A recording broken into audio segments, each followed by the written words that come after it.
صل على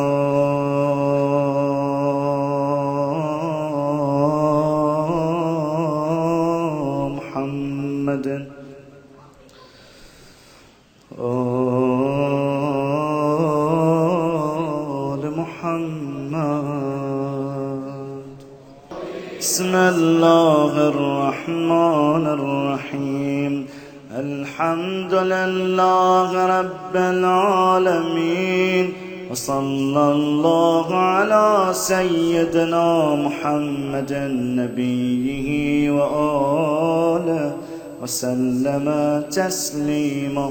اللهم لك الحمد على ما جرى به قضاؤك في أوليائك الذين استخلصتهم لنفسك ودينك، إذ اخترت لهم جزيل ما عندك من النعيم المقيم الذي لا زوال له ولا اضمحلال، بعد أن شردت عليهم الزهد في درجات هذه الدنيا الدنية وزخرفها وزبرجها، فشرطوا لك ذلك وعلمت منهم الوفاء به، فقبلتهم وقربتهم وقدمت لهم الذكر العليم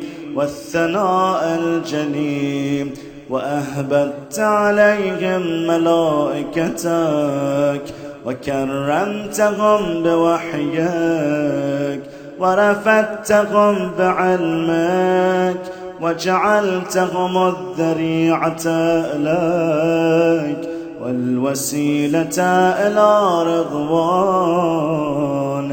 فبعض أسكنته جنتك إلى أن أخرجته منها، وبعض حملته في فلكك ونجيته ومن آمن معه من الهلكة برحمتك،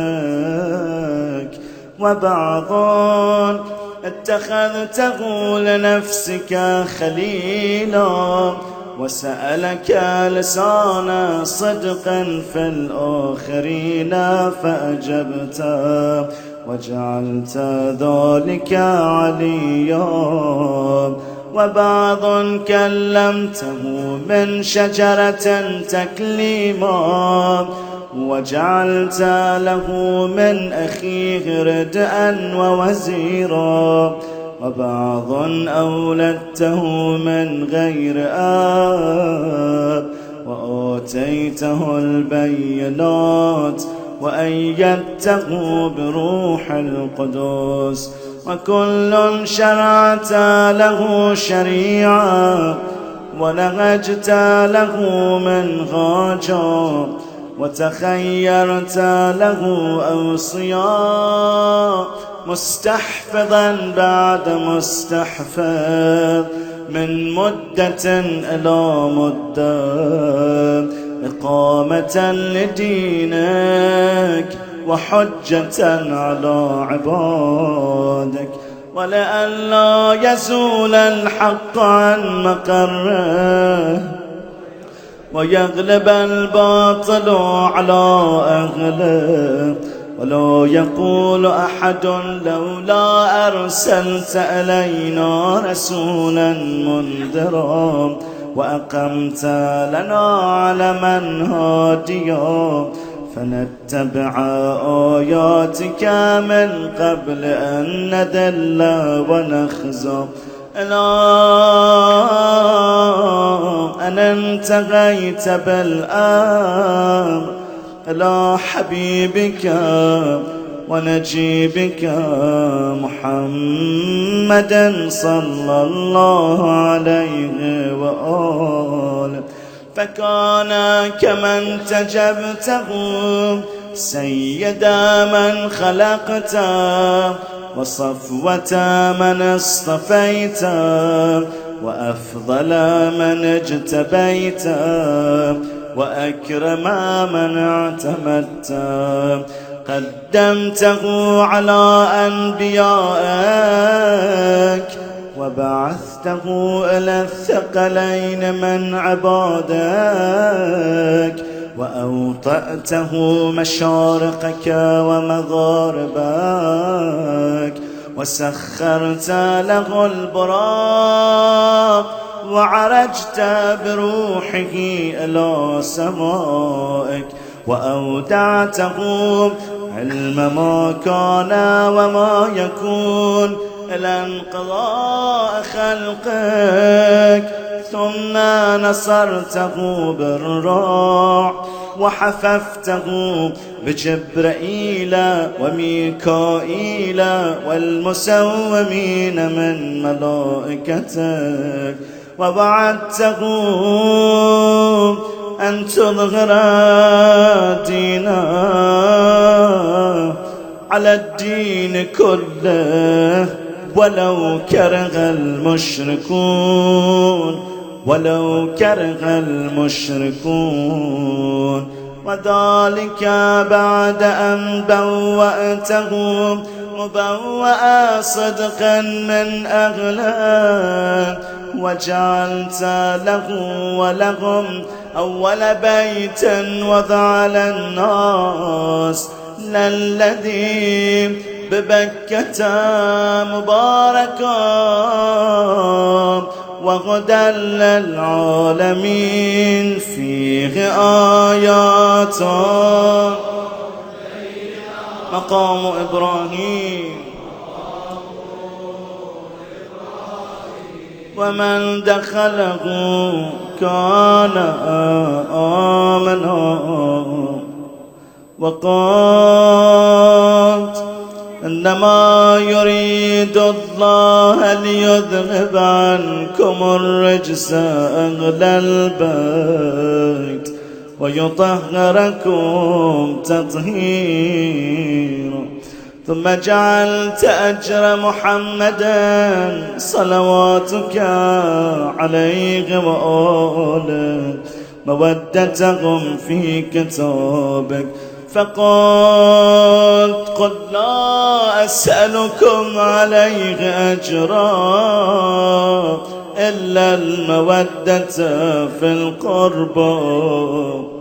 وقلت ما سألتكم من أجر فهو لكم، وقلت ما أسألكم عليه من أجر إلا من شاء أن يتخذ إلى ربه سبيلا، فكانوا هم السبيل إليك والمسلك إلى رضوانك. فلما انقضت أيامه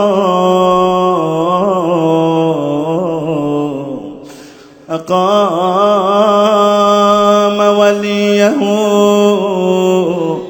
علي بن أبي طالب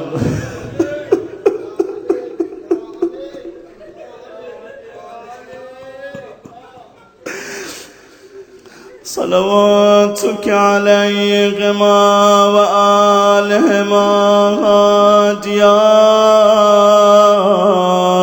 إذ كان هو المنذر ولكل قوم غاد. فقال والملأ أمامه من كنت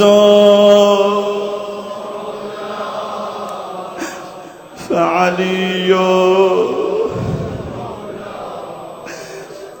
اللهم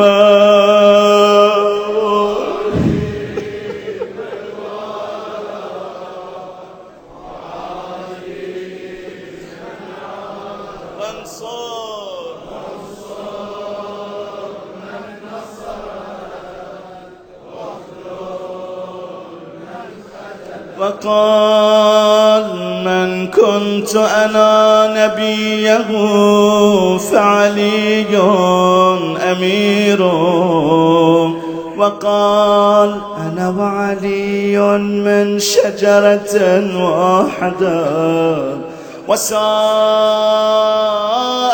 الناس من شجر شتى وأحله محل هارون من موسى فقال له أنت مني بمنزلة هارون من موسى إلا أنه لا نبي بعدي وزوج ابنته سيدة نساء العالمين وأحل له من مسجده ما حل له وسد الأبواب إلا بابه ماذا فعلوا ببابه ثم أودعه علمه وحكمته فقال أنا مدينة العلم وعلي بابها فمن أراد المدينة والحكمة فليأتها من بابها ثم قال أنت أخي ووصي ووارثي لحمك من لحمي ودمك من دمي وسلمك سلمي وحربك حربي والإيمان مخالط لحمك ودمك كما خالط لحمي ودمي وأنت غدا على الحوض خليفتي وأنت تقضي ديني وتنجز عدوتي وشيعتك على منابر من نور مبيضة وجوههم حولي في الجنة وهم جيراني ولولا أنت يا علي لم يعرف المؤمنون بعدي وكان بعده هدى من الضلال ونورا من العمى وحبل الله المتين وصراطه المستقيم لا يسبق بقرابة في رحم ولا بسابقة في دين ولا يلحق في منقبة من مناقبه يحذو حذو الرسول صلى الله عليهما وآلهما ويقاتل على التأويل ولا تأخذه في الله لومة لائم قد وتر فيه صناديد العرب وقتل أبطالهم وناوش ذؤبانهم فأودع قلوبهم أحقادا بدرية وخيبرية وحنينية وغيرهم فأغبت على عداوته وأكبت على منابذته حتى قتل الناكثين والقاسطين والمارقين ولما قضى نحبا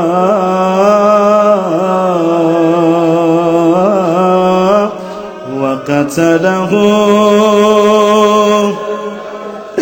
أشغال الآخرين يتبع أشقى الأولين. لم يمتثل أمر رسول الله صلى الله عليه وآله في الغادين بعد الغادين. هنا بدأت كربلاء والأمة مصرة على مقتل، مجتمعة على قطيعة رحمة وإقصاء ولده، إلا القليل ممن وفى لرعاية الحق فيهم، فقتل من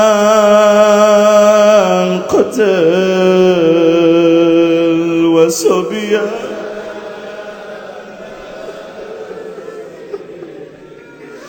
وأقصي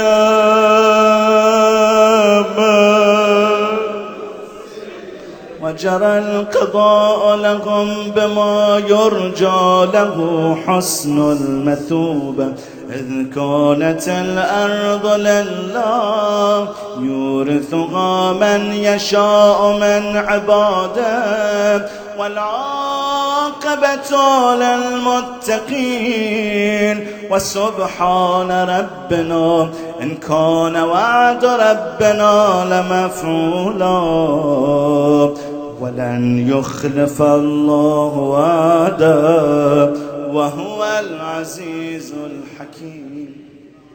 فعلى العطاء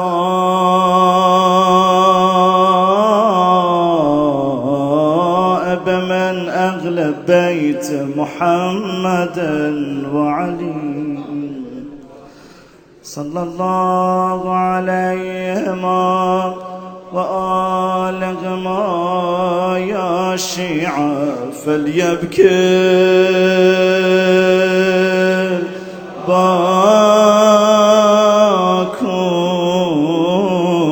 باكون، وإياهم فليندبن، ولمثلهم فلتذرف الدموع، وليصرخ الصارخون، ويضج الضاجون، ويعجل.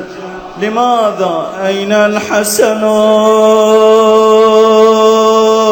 أين الحسن؟ أين الحسن؟ أين أبناء الحسين؟ أين أبناء الحسين؟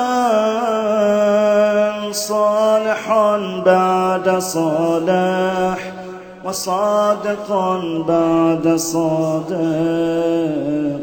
أين السبيل بعد السبيل؟ أين الخيرة بعد الخيرة؟ أين الشموس الطالعة؟ أين الأقمار المنيرة؟ أين الأنجم الزاهرة؟ أين أعلام الدين وقواعد العال؟ أين بقية الله التي لا تخلو من العترة الغادي؟ أين المعد لقطع دابر الظلماء؟ أين المنتظر لإقامة الأمت والعواج؟ أين المرتجى لإزالة الجور والعدوان؟ أين المدخر لتجديد الفرائض والسنن؟ أين المتخير لإعادة الملة والشريعة؟ أين المؤمل لإحياء الكتاب وحدوده؟ أين محيي معالم الدين وأغلى؟ أين قاسم شوكة المعتدين؟ أين هادم أبنية الشرك والنفاق؟ أين مبيد أهل الفسوق والعصيان والطغيان؟ أين حاصد فروع الغي والشقاق؟ أين طامس آثار الزيغ والأهواء؟ أين قاطع حبائل الكذب والافتراء؟ أين مبيد العتاة والمردى؟ أين مستأصل أهل العناد والتضليل والإلحاد؟ أين معز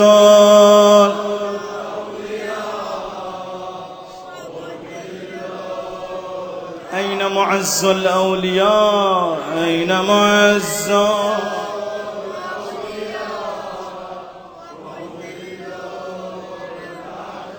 أين جامع الكلمة على التقوى؟ أين باب الله الذي منه يؤتى؟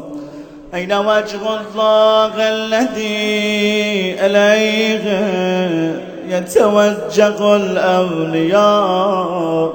أين السبب المتصل بين الأرض والسماء؟ أين صاحب يوم الفتح وناشر راية الهدى؟ أين مؤلف شمل الصلاح والرضا؟ أين الطالب بذحول الأنبياء وأبناء الأنبياء؟ أين الطالب بدم المقتول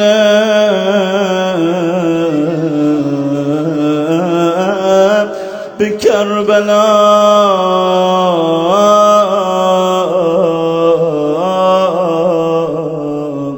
أين المنصور على من اعتدى عليه وافترى؟ أين المضطر الذي يجاب إذا دعا؟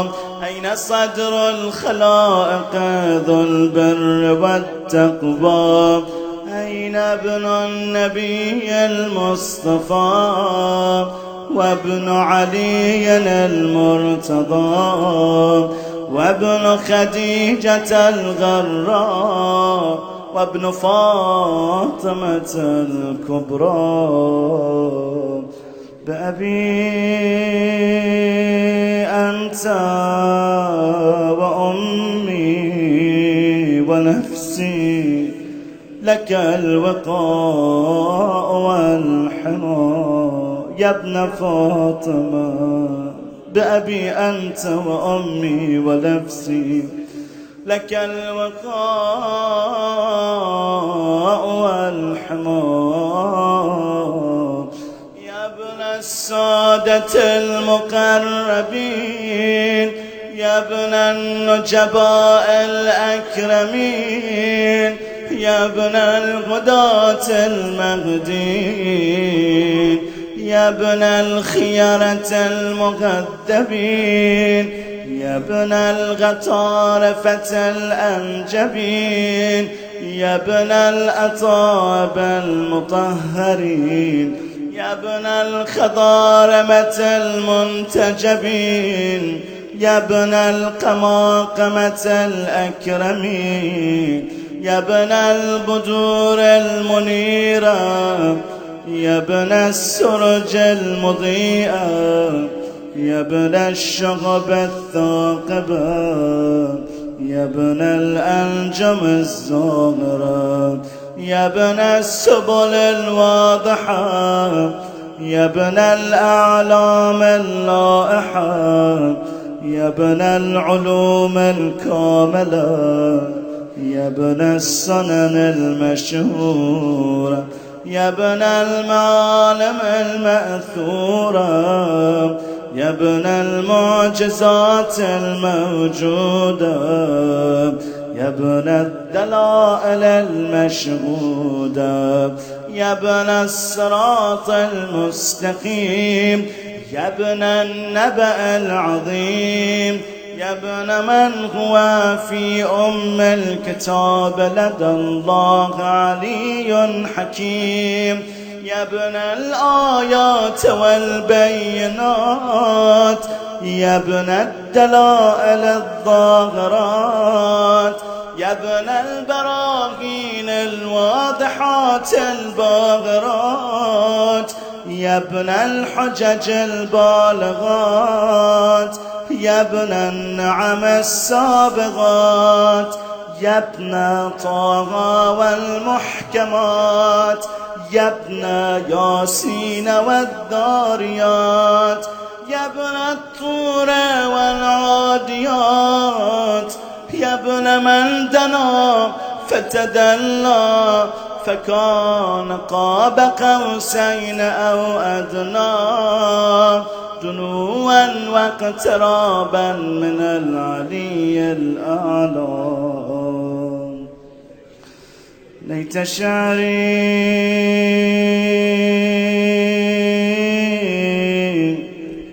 ليت شعري أين استقرت بك النوى،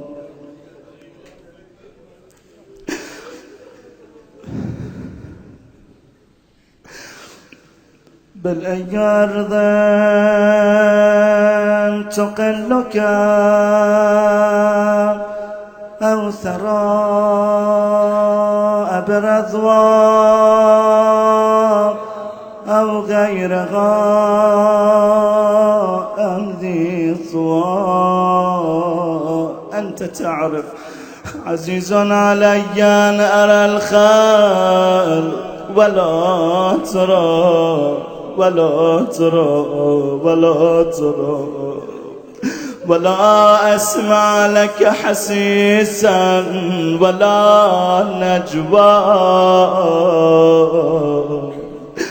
عزيز علي أن تحيط بك دولي البلوى، ولا ينالك مني ضجيج ولا شكوى، بنفسي أنت من مغيب لم يخل منا، بنفسي أنت من نازح ما نزح عنا، بنفسي أنت أمنية شاق يتبدى.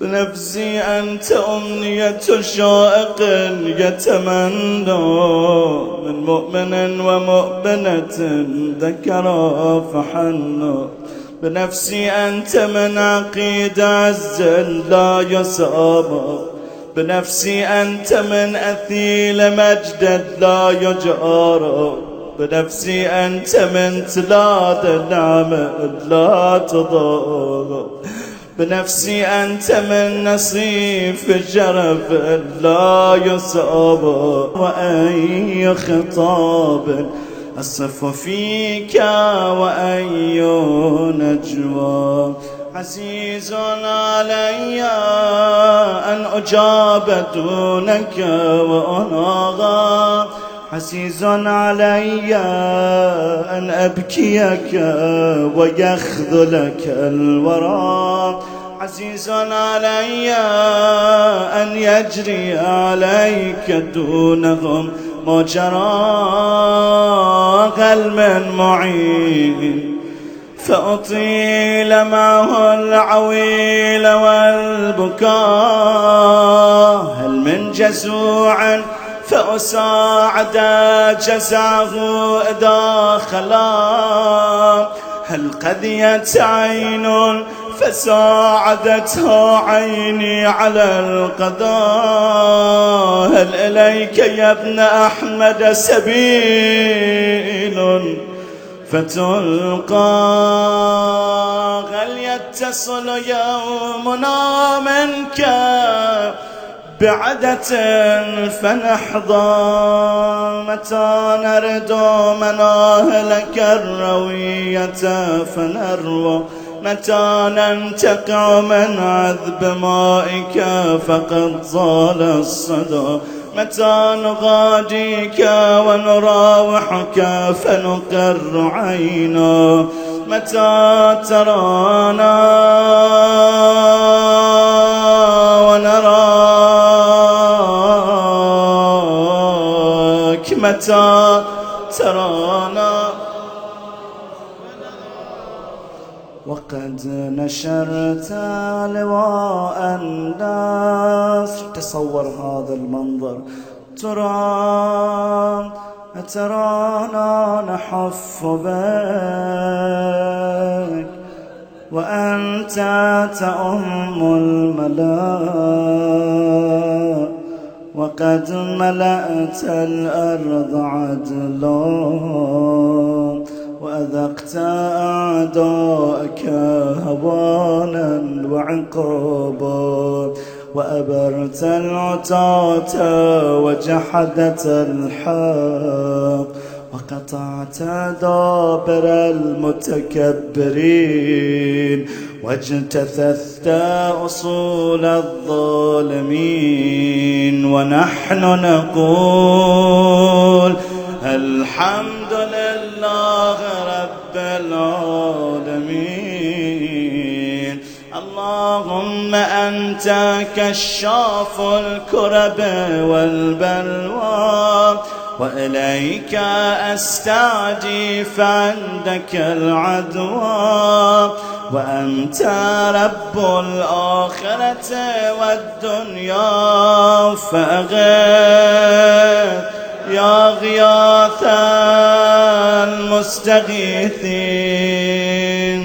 فأغث يا الله.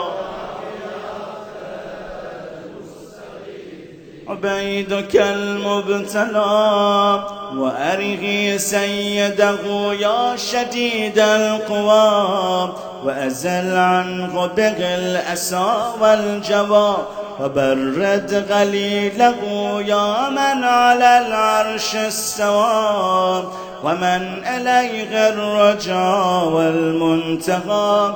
اللهم ونحن عبيدك التائقون إلى وليك المذكر بك وبنبيك، خلقته لنا عصمة وملاذا، وأقمته لنا قواما ومعادا، وجعلته للمؤمنين منا إماما.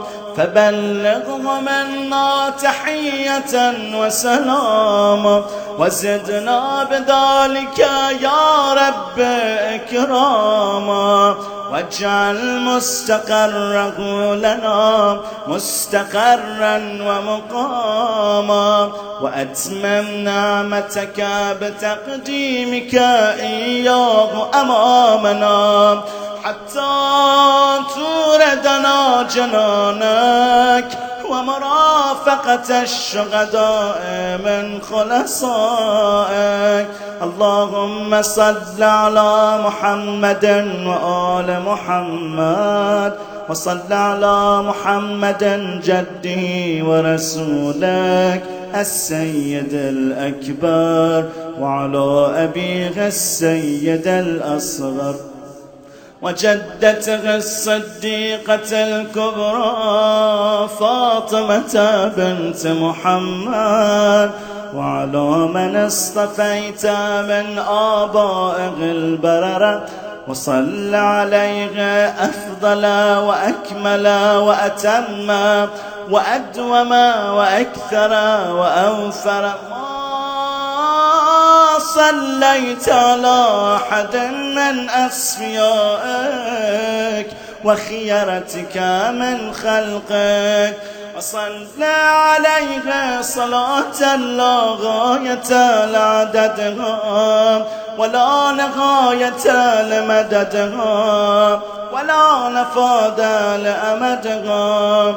اللهم وأقم به الحق وادحض به الباطل وأدل به أولياءك وأذلل به أعداءك، وصل اللهم بيننا وبينه وصلة تؤدي إلى مرافقة سلفه، واجعلنا ممن يأخذ بحجزتهم ويمكث في ظلهم، وأعنا على تأدية حقوقه إليك والاجتهاد في طاعته واجتناب معصيته، وامنن علينا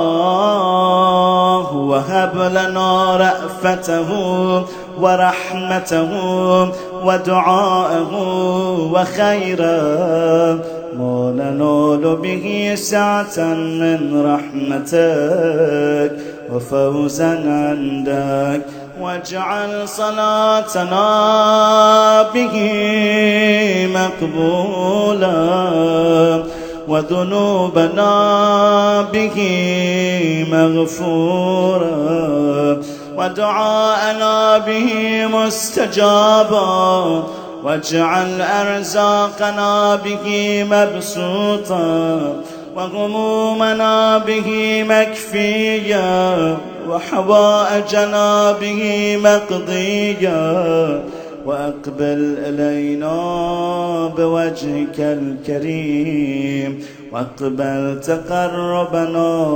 إليك، وانظر إلينا نظرة رحيمة نستكمل بها الكرامة عندك، ثم لا تصرفها عنا بجودك، واسقنا من حوض جدك صلى الله عليه وآله بكأسه وبيده ريا رويا هنيئا صائغا لا ظمأ بعده يا أرحم الراحمين. اللهم صل على محمد